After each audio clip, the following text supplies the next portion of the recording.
Tumsifu Yesu Kristo. Mpendwa mtazamaji wa Kipalapala Seminari Online TV, tunapoendelea kufanya shangwe na sherehe za Pasaka, yaani ufufuko wa Bwana wetu Yesu Kristo, ningependa kuwakaribisha tuweze kutafakari juu ya tofauti iliyopo kati ya Pasaka ya Kiyahudi pamoja na Pasaka tunayoadhimisha leo.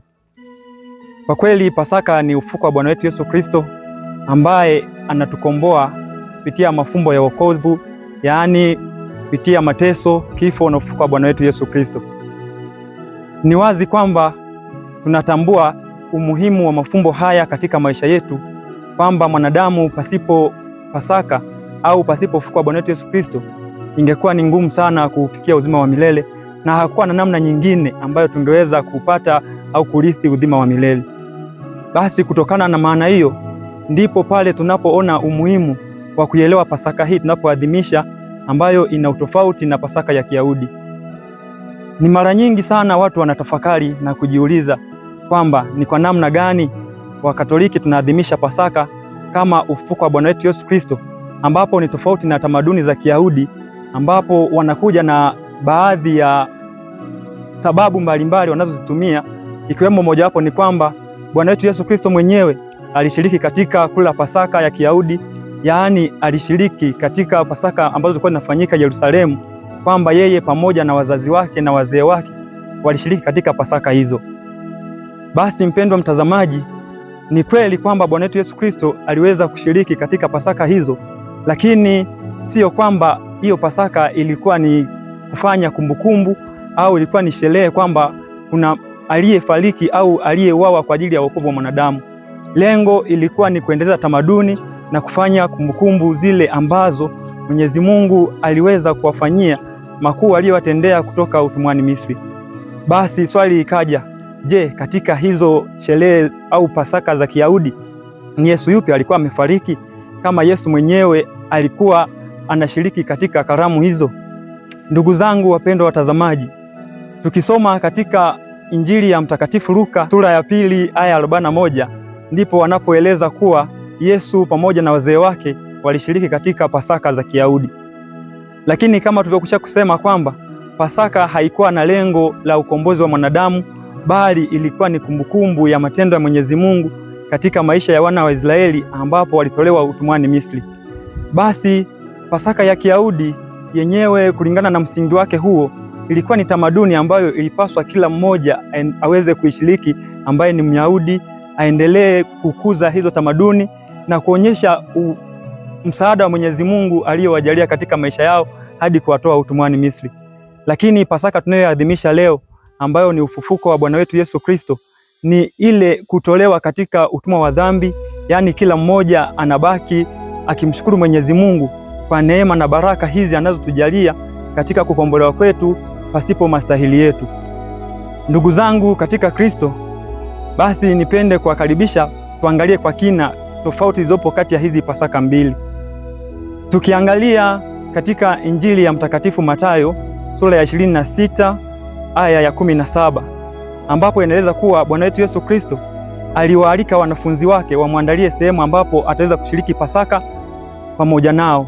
Kumbe ilikuwa ni mwendelezo wa ile Pasaka ya Kiyahudi ambao walikuwa wakiadhimisha, lakini katika wakati huo au katika Pasaka hiyo ambayo ilipaswa kufanyika, basi ndipo ilipotolewa maana mpya ya Pasaka, hasa pale ilipoanza kuwekwa Ekaristi Takatifu, tunapotambua kwa siku ya Alhamisi Kuu ambayo ndiyo siku ilipowekwa Ekaristi Takatifu, Bwana wetu Yesu Kristo aliweza kutoa maana mpya ya Pasaka akisema kwamba huu ni mwili wangu, hii ni damu yangu itakayomwagika. Kwa nini alitumia mwili? Kwa nini alitumia damu? Kwa sababu katika Pasaka za Kiyahudi walitumia mikate isiyotiwa chachu. Katika Pasaka za Kiyahudi pia waliweza kutumia mwana-kondoo ambaye alitolewa kama sadaka. Kumbe kule kumwagika kwa damu ya mwana-kondoo ilikuwa ni sadaka ambayo inaonekana kama ni kumtolea Mwenyezi Mungu sadaka katika shughuli hizo, katika kazi hiyo ya ukombozi. Wapendwa watazamaji, lakini katika maisha yetu sisi wa Kristo, hasa wa Katoliki, tunatambua na kuelewa kwamba Mwenyezi Mungu amemtuma mwanaye Bwana wetu Yesu Kristo ili atukomboe, na hiyo damu inayomwagika ambapo alitambulisha katika siku ya Ekaristi Takatifu, yaani Alhamisi Kuu, ndiyo inayochukua nafasi ya mwana kondoo alikuwa anachinjwa.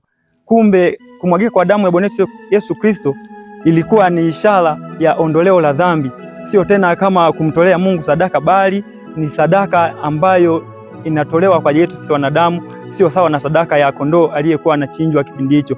Na mwili ambao unachukua nafasi ya mikate isiyotiwa chachu ndio ule ambapo pale msalabani ambapo aliweza kuvumilia mateso akautoa mwili wake kwa ajili ya wokovu wetu. Kumbe tunapokuwa tunaadhimisha haya mafumbo matakatifu, hatuwezi kuyatenganisha kuanzia mateso, kifo na ufufuko. Yaani mateso baada ya yanayoanza Jumaa Kuu na yanaendelea hadi kufikia utimilifu wake katika ufufuko wa Bwana wetu Yesu Kristo. Basi ndugu zangu wapendwa watazamaji, kutokana na maana hiyo, kumbe kilele cha maadhimisho haya mafumbo matakatifu ni Pasaka, ambapo tunaadhimisha kukombolewa kwetu sisi kutoka utumwa wa dhambi. Basi kutokana na maana hiyo, ambapo kwamba kulikuwa na mtazamo mpya wa kipasaka, basi miongoni mwa Wayahudi kulitokana mtengano ambao uliwatenganisha katika makundi mawili. Kundi la kwanza lilikuwa ni wale ambao walimwamini Kristo, ambao waliweza kupata maana mpya ya Pasaka inayoadhimishwa, na kundi la pili lilikuwa ni lile ambalo walibaki katika tamaduni zao, wakabaki kuendeleza Pasaka yao ambayo ilikuwa inahusisha mikate isiyotiwa chachu pamoja na kuchinjwa kwa mwana kondoo. Kwa nini hawa Wayahudi waliweza kutengana katika makundi hayo mawili? Sababu ya kwanza ni kwamba walishindwa kuelewa thamani au maana ya kile ambacho kilikuwa kinasemwa na manabii, kama Kristo mwenyewe anavyoeleza kwamba manabii na vitabu vya Musa waliandika juu ya mateso ambayo angeyapata, lakini hatimaye siku ya tatu atafufuka. Basi kutokana na maana hiyo, wale ambao hawakuwa tayari kumpokea Kristo wakaona kwamba hawa waliokuwa wanaisherekea Pasaka au wanamsherekea Kristo katika mtazamo huo, basi wakaona kwamba ni watu ambao wameshindwa kulinda tamaduni zao, hivyo hawakuwa tayari tena kuendelea kuchangamana nao. Kutokana na sababu hiyo, ndiyo maana maadhimisho ya wale ambao walimwamini Kristo, hasa sisi wa Katoliki, maadhimisho tunayafanya Jumapili, ni kwa sababu tunaenzi na kuendelea kudumisha na kutukuza ufufuko wa Mwenyezi Mungu, ufufuko wa Bwana wetu Yesu Kristo ambaye alijitoa kwa ajili yetu. Kumbe kutokana na uelewa huo, basi tunamuomba Mwenyezi Mungu atujalie neema na baraka katika maisha yetu ili tuweze kubaki waaminifu katika kusherehekea Pasaka hizi. Kumbe kusema kwamba ni Yesu yupi alikufa kipindi cha Wayahudi au Pasaka ya Kiyahudi walipokuwa wakiadhimisha, au mbona Yesu alishiriki lakini bado tunasema kwamba Pasaka ni ufufuko wa Bwana wetu Yesu Kristo, ni kutokana na sababu hizo mbili, kwamba Bwana wetu Yesu Kristo alishiriki, lakini sio kwamba ni katika ondoleo la dhambi la mwanadamu kupitia mateso ya Bwana wetu Yesu Kristo, lakini Pasaka ilikuwa ni kufanya kumbukumbu ya matendo ya ukombozi wa mwanadamu kutoka katika utumwani Misri.